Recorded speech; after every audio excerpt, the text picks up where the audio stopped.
Oi, gente. Meu nome é Nathalie Schonwald, eu sou psicóloga, pedagoga e pós-graduanda em psicopedagogia. É, a minha história, ela é formada por muitos desafios, porque eu tive um AVC aos 8 meses de idade.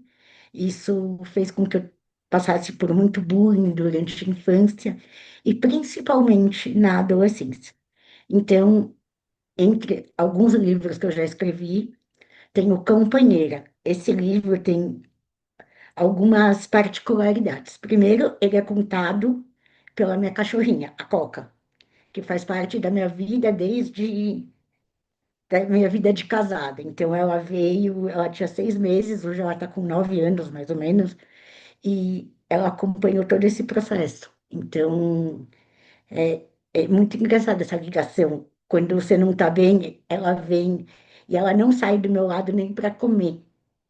Então, esse processo é muito forte. Essa técnica de terapia assistida com cães, ela pode ser feita tanto por profissionais de saúde quanto profissionais de educação.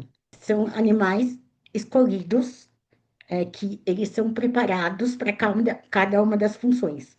Eles passam cerca de 2 anos em treinamento.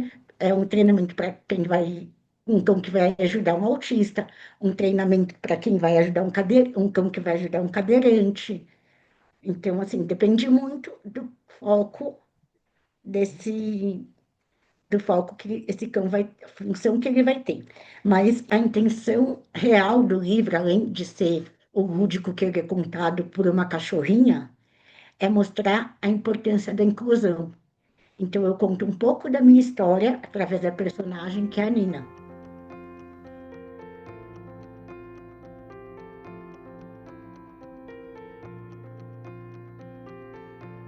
No livro, tem uma das histórias, não, um dos trechos, vamos dizer, que eu conto, é a Nina, que é a personagem principal, que está isolada e as crianças estão rindo dela na escola, estão falando mal. Então, a gente tem uma cena que mostra um pouco isso. Como que é esse bullying na escola? Porque a criança com deficiência é a estranha, é a que, mas ela não tem uma mão. Agora, é importante, agora, eu como psicopedagoga, diferenciar a criança e o adolescente.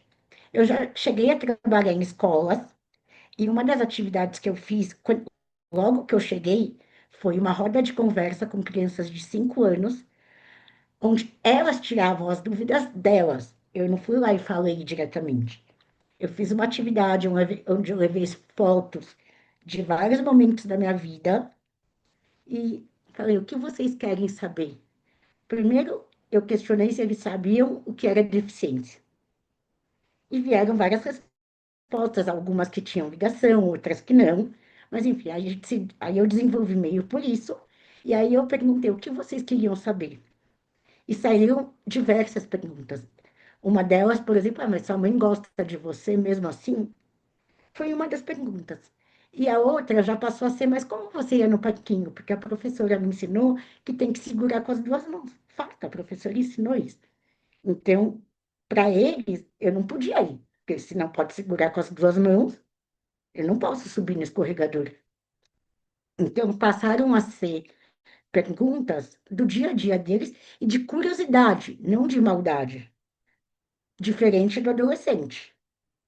O adolescente, muitas vezes, o jeito que ele faz a pergunta, ele sabe se ele está fazendo aquela pergunta para saber informação ou se aquela pergunta é para vou fazer a pergunta de um jeito que eu sei que ela vai, que eu vou machucar a pessoa que eu estou fazendo a pergunta. Sendo adolescente, sendo adulto, enfim, qualquer. Ele sabe já, é bem diferente da criança. A criança quer informação, ela não conhece aquilo. E isso me ajudou muito a naturalizar naquele ambiente. Depois dessa conversa, para elas não tinha uma diferença entre eu ter um problema no braço e a outra professora que não tinha. Fazia parte. E eu conseguia ensinar do mesmo jeito. E as próprias crianças falavam, mas ela ensina, qual que é o problema? Nem reparavam mais, isso não era mais um problema para eles. Então foi muito legal esse trabalho, é muito legal. E os pais precisam entender, primeiro ficarem muito atentos às reações dos filhos, a uma mudança repentina, aquela coisa de não quero ir para a escola. Às vezes não quero ir para a escola não é porque eu quero dormir mais, é porque aquele ambiente está pesado, aquele ambiente está fazendo mal. Aí eu vou entender, está fazendo mal por quê?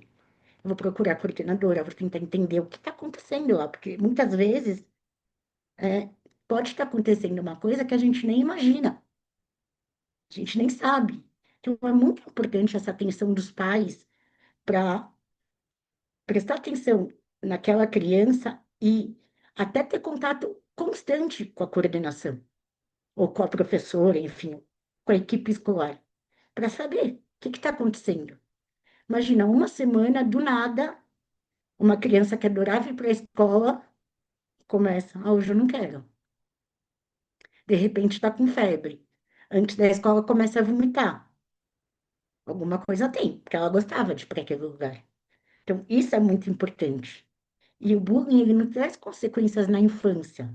Ele traz consequências na infância, na adolescência e na vida adulta, inclusive. Porque você se sente insegura para procurar um emprego. Isso chegou a acontecer comigo também. Então, assim, não é um negócio, quando eu tiver 12 anos passou. Não, isso vai trazendo consequências diferentes, mas aquilo fica de algum jeito. E cabe a própria família falar, não, você é capaz. Porque você tem deficiência, você não é burro. Vamos ver o que você tem de bom e vamos trabalhar no que você tem de bom. A gente não precisa focar na dificuldade, a gente pode focar para superar essa dificuldade e porque essa criança pode fazer. Porque ela pode não saber conta 1000 vezes 2000 de cabeça, mas ela pode saber pintar muito bem. Então, isso também é importante. Vamos porque essa criança sabe fazer. Então, assim, isso é, é uma coisa que eu trago no livro de um jeito lúdico, obviamente, mas que se o pai prestar atenção, é isso que eu quero dizer. É importante que isso fique claro para o pai. E que durante a história, se o filho perguntar, ele trabalhe com. É não xingar. Quando você xinga o seu amigo, você não. Você está fazendo mal para ele. Quando você ri da cara dele porque o braço dele é mais curto, você não está fazendo bem, porque tem o loiro, tem o moreno, tem o ruivo. Isso também é diferença, não é?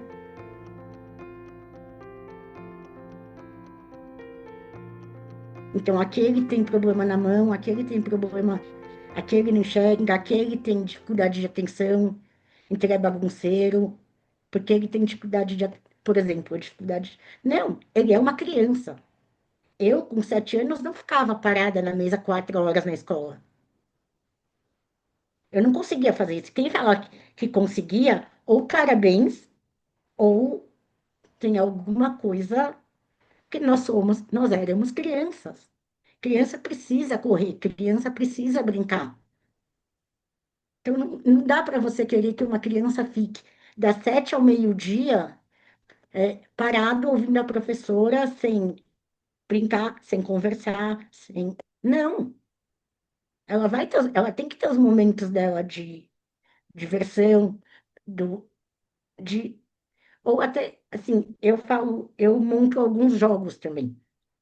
Eu, além de escritora, eu trabalho com a construção de material didático, com trabalho em escola para conversar com essas crianças sobre isso, sobre a inclusão, enfim, eu tenho alguns trabalhos. E o jogo é um dos jeitos mais legais para as crianças aprenderem da cidade. É a coisa mais legal que você tem. Porque ela está aprendendo, mas ela está se divertindo. Ela não está naquela coisa de sentar e fazer apostila o tempo todo. Ela tem que fazer? Sim, ela vai ter que fazer porque a gente tem que entregar um material para, enfim, a escola, para o Ministério da Educação, enfim. Mas ela precisa ter momentos de lazer. E quando ela joga um jogo adequado para aquela idade que você quer pegar, por exemplo, eu tenho um jogo que eu estou fazendo de alfabetização. Quando ela joga isso, ela está aprendendo, mas ela está se divertindo comigo. Não, você não tem, ela não precisa aprender só com a apostila. Muito pelo contrário. A apostila vai cansar. O jogo vai incentivar. Além de aprender coisas de respeitar a regra, de trabalho em equipe, de muita coisa. O aprendizado, principalmente para essa idade de 6, 7, 8 anos, 5 a 8, vamos dizer. Principalmente, obviamente, que existem adultos que amam jogos. Eu, por exemplo, se você me deixar uma noite inteira jogando, eu sou capaz de jogar uma noite inteira, porque eu amo jogo. Uma coisa que eu faço, por exemplo, com os filhos dos meus amigos eu dou jogo de tabuleiro. Você não vai me ver dando aquele jogo que ele quer de videogame. Não, eu vou dar um jogo de tabuleiro para ele curtir com os amigos. E o livro também é uma forma dele aprender com o lúdico.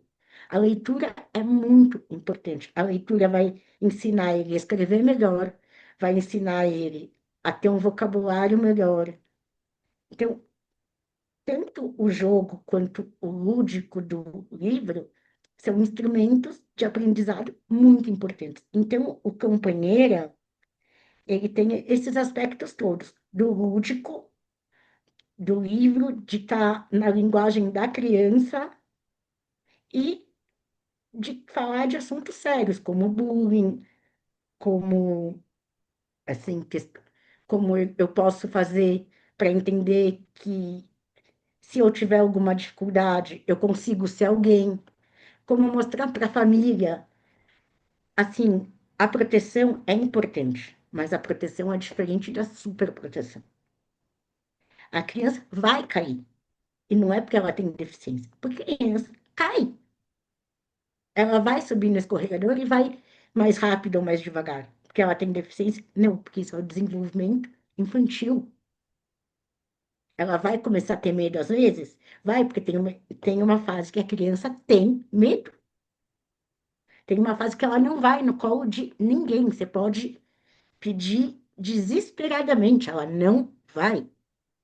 E tem outra fase que ela se joga no colo de qualquer um também.